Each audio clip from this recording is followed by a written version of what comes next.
I wouldn't claim that my behavior on Twitter was perfect, or indeed that any of my behavior is perfect. Twitter is a very difficult platform to use properly, and I have plenty to learn on that front.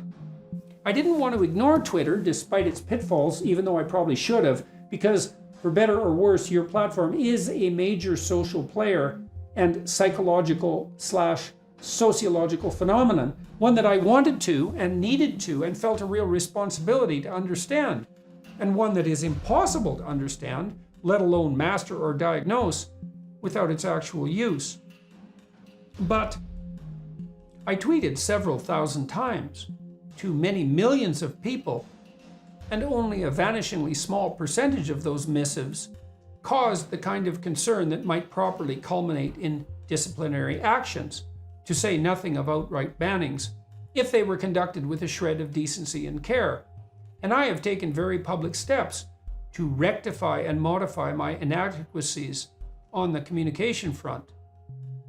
It is, therefore, by no means clear that you or those who help you run your benighted and blighted direct democracy, mob rule, psychopath-dominated communication platform have the moral standing to render the kind of arbitrary and careless judgment on the behavior of others you deem inappropriate, who also, just by coincidence, don't happen to share your progressive political views.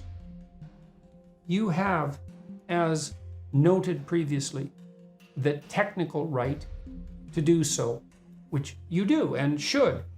But on the moral front, you and Twitter have an awful lot to learn, and a clear and pressing responsibility to take action on that front, as the power of your platform is immense.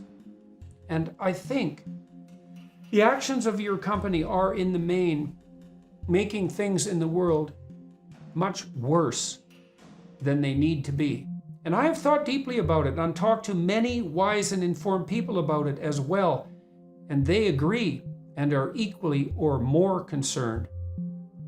So, I am for that reason unwilling to quietly accede to your kind corrective, repetitive, insistent, and thoroughly public though it has been. I would also, in closing, like to reiterate my irritation at the facts that, 1, I was banned from your platform without anything other than a generic and self-serving low-resolution explanation. 2, that my appeal of that ban was ignored, even though my repetition of the aforesaid behavior was noted and acted upon within hours, if not minutes.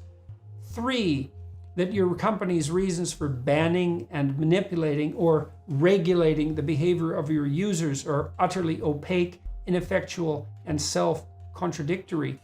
4, that your own security personnel and potential investors or even purchasers of your company have been properly scared off by the chaos that reigns under your authority.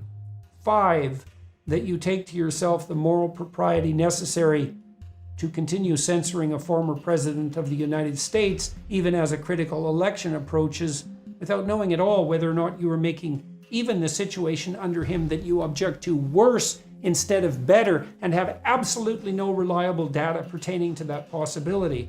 And finally, 6, that your careless, censorious behavior and enabling of the anonymous Machiavellian narcissists and psychopaths who inhabit the Twitter troll underworld is warping and dementing the entire domain of public discourse. People who live in glass houses, Mr. Agrawal. And you might ask yourself, by the way, who cast the first stone